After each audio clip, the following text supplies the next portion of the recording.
Welcome to another episode of nanoCHAT Newbies. I'm Shirley Lin from the Naval Academy, and we have a special April 1st episode today where I will be host, and I'm joined by one of the founders of IONiC VIPEr, Adam Johnson from Harvey Mudd. Adam, thanks for being with us. Sure. So, safety first. We are being safe. It is, after all, an important part of being in chemistry. So we're turning the tables here, and Wes Farrell and I have been talking about being newbies, and I just want to chat with Adam about what it was like to be a newbie, if he can remember that far back.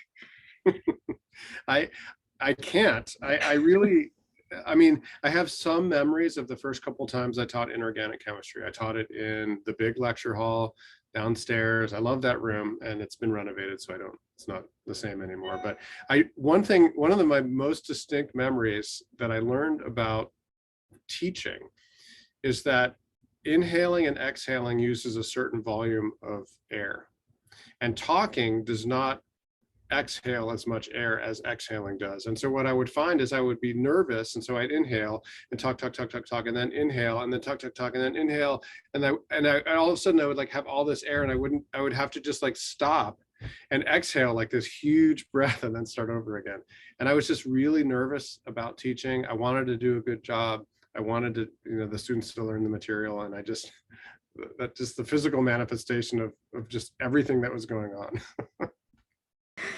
So do you have any sort of treasured student products that you have kept over the years? I have two. I have two products, and one of them is this.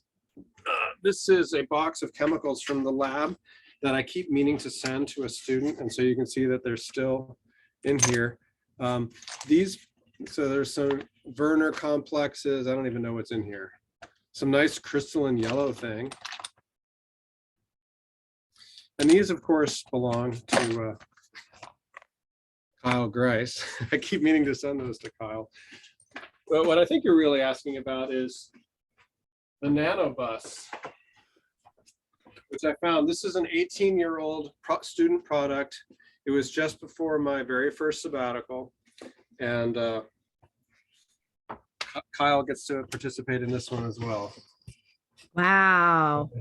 Very 18-year younger Kyle. And so this was in lieu of me grading a paper. I had the students write songs and perform them as a skit in the class.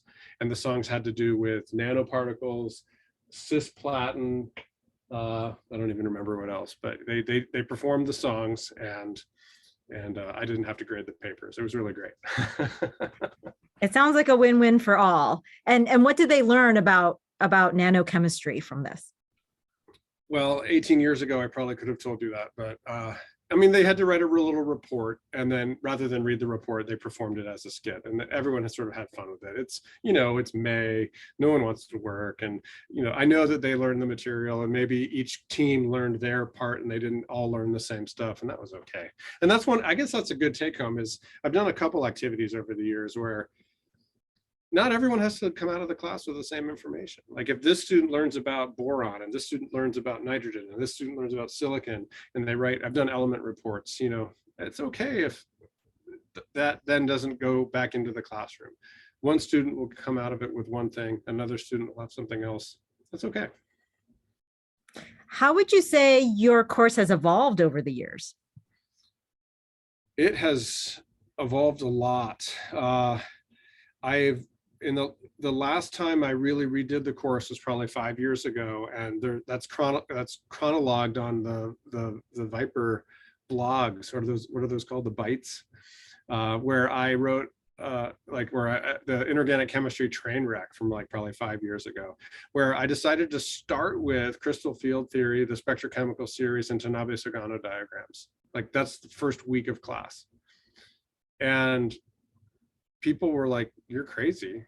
But the reason I did that is so that in the lab I could start with coordination chemistry, and they could interpret their data. And then I went back and backfilled the information that they needed. And I think the comfort with the material that you have after having taught the course. So this is my 23rd year teaching, and I've taught inorganic chemistry all but probably 5 of those years. So I know how the course works. I have a structure in place.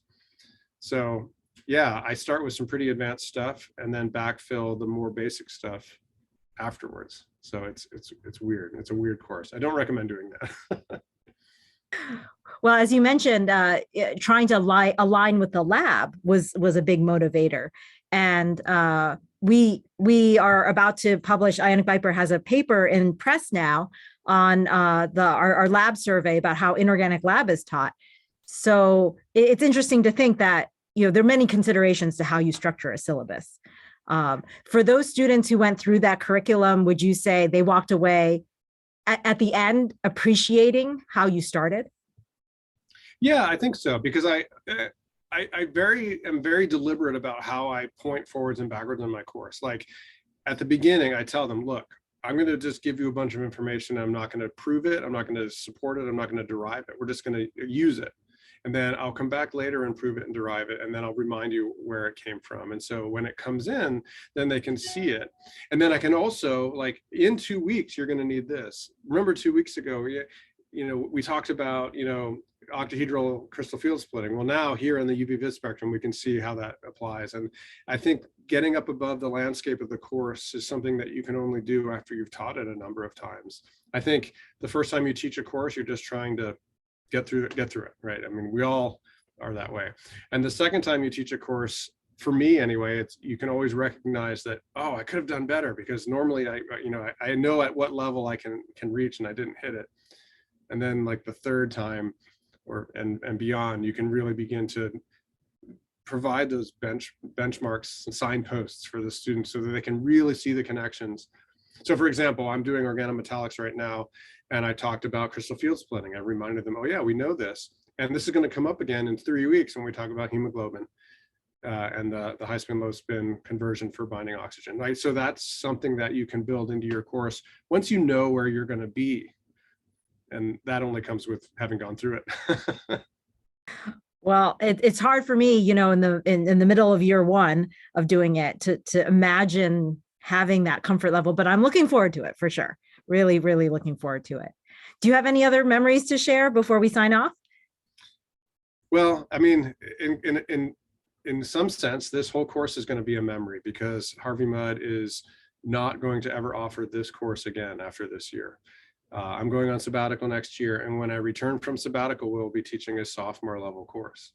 And so I have to create a brand new course that's a very different level.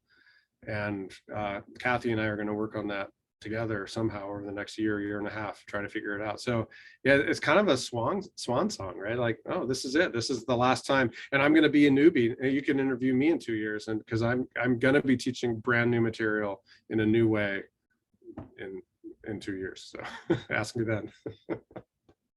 That's a really cool reminder. Like, we all become newbies at different times in our careers, right? So that's really valuable. Thanks so much, Adam, for this chat. And Don't worry, Wes and I will be back in our regular newbies episode later on this week, and you'll catch us on YouTube. Please feel free to post to the Discord in the comm chat about anything you heard here that you want to talk about, and maybe share some of your experiences of being newbies yourself. Thanks everyone for watching.